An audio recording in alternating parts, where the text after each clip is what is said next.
Welcome to Picture Talk. Welcome to the second edition of this little podcast that I'm creating for my learning diary.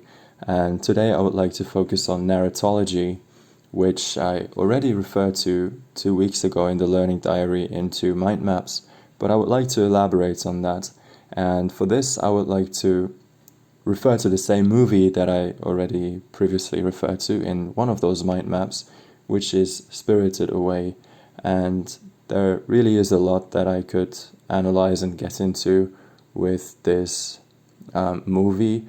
However, I decided I would like to focus on just one aspect for this podcast, which is the aspect of ambivalence as a method of narrating the story in this movie. So we are all used to something if we watch Disney movies, which all of us are familiar with. If we didn't grow up with them, we heard something about them later, or we all watched a Disney movie, at least one, if not many of them. And something that is striking here is that in all those, or many of those Disney movies, there is always good and bad. There's evil and not evil, basically. And it's very black and white. You have Hercules and Hades, you have Ariel and Medusa, for example, to name just two examples. However, this is completely different in this movie, and this may be because of the different cultural background that the movie has. It's from Japan, so maybe over there it is not as usual to have black and white, good and evil, like that as we are all used to from, well, mostly American movies, right? And really there's a lot of ambivalence in this movie. So what is ambivalence in this movie? First of all, the world that is created in this movie can only be described as beautiful, absolutely beautiful. There's nature, it's magical, it's colorful, there's everything. It looks like a paradise. However, despite its beauty, it's threatening. There is no way to escape this place. There is a lot of work that you have to do when you want to live there. And Chihiro, the protagonist of the story, is there all alone as a child, without her parents, without anyone that she knows. And it's a really ambivalent feeling that you get, because you are in this gorgeous world, but at the same time it's very threatening, and there's a feeling of unease, even though it is all so beautiful. Also then in this bathhouse that Chihiro goes to and has to work in, the staff there is very cheerful, very loud, very happy, but at the same time they are extremely greedy and selfish, and they, even though they know that Chihiro is new there and she's a child, they make her do, not only do they make her work, but they make her do the dirtiest and the worst work of it all. And the place is visually inviting, but at the same time very scary, and none of us would like to go there now, let alone as a child. Then there's also the character called Haku, which is the only character there that is trying to support and help Chihiro, the only one who says, I'm going to save you, I'm going to help you, and really a companion. However, it's not an entirely good character, because at the same time he is shady, and we know this because other characters in the story tell Chihiro that he is doing bad things, that he is trying to destroy the bathhouse, that he is trying to unite people against this whole establishment, and that he is really not someone that you should go to when you're looking for support.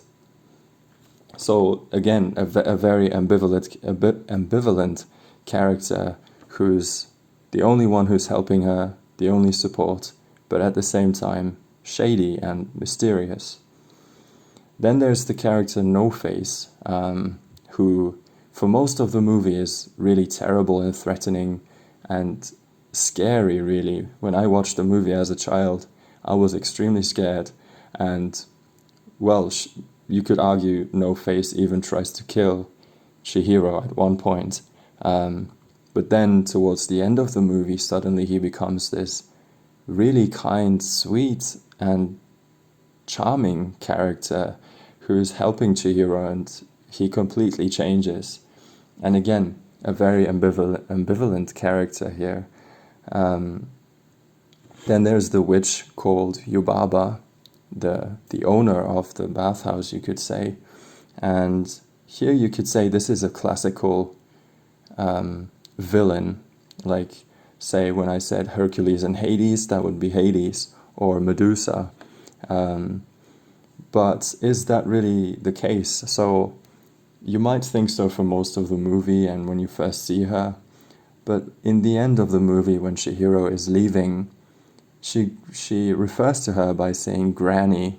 She smiles at her, and Yubaba, the grandma Yubaba, also smiles back at her, and it's almost like they are friends somehow. And again, another very ambivalent character that you could not describe as a simple villain, like the only evil, the only side that is in her is an evil side.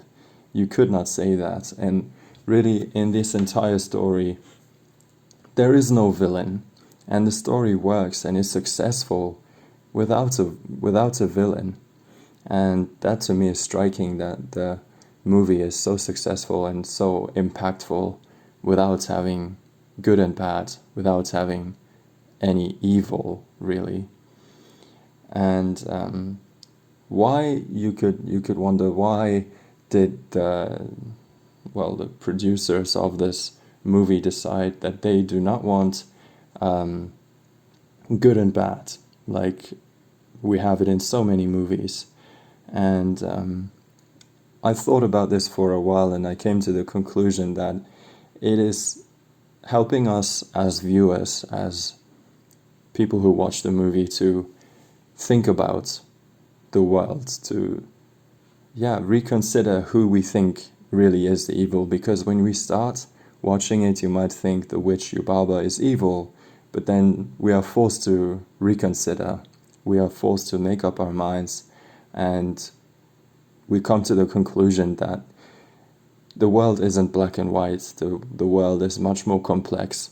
And for that reason, I think that this movie is much closer to reality than movies that are so black and white, so good and bad.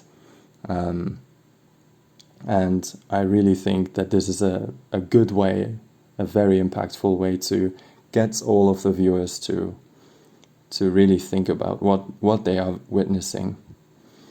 Also, what struck me, I love movies. I watched a ton of movies, and it is rare to see this way of narrating a story. And it really was striking to me.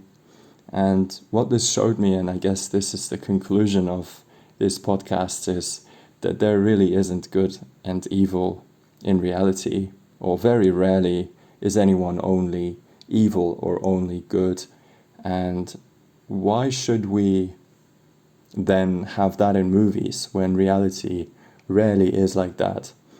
And it also isn't necessary to have a good story, an impactful story, because this is the greatest example of a movie that does not have good and evil at all, and still has all that success worldwide in any place of the world. And this really was striking to me. And Ambivalence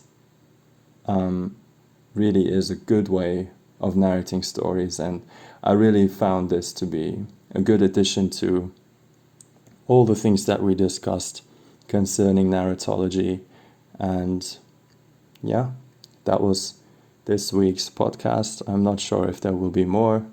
I will think about it. I have a lot of other ideas for things that I would like to do for this learning diary, so I might do something else for the rest of the entries. But this week's edition was really lended itself really nicely to create a podcast. So that was it. Bye.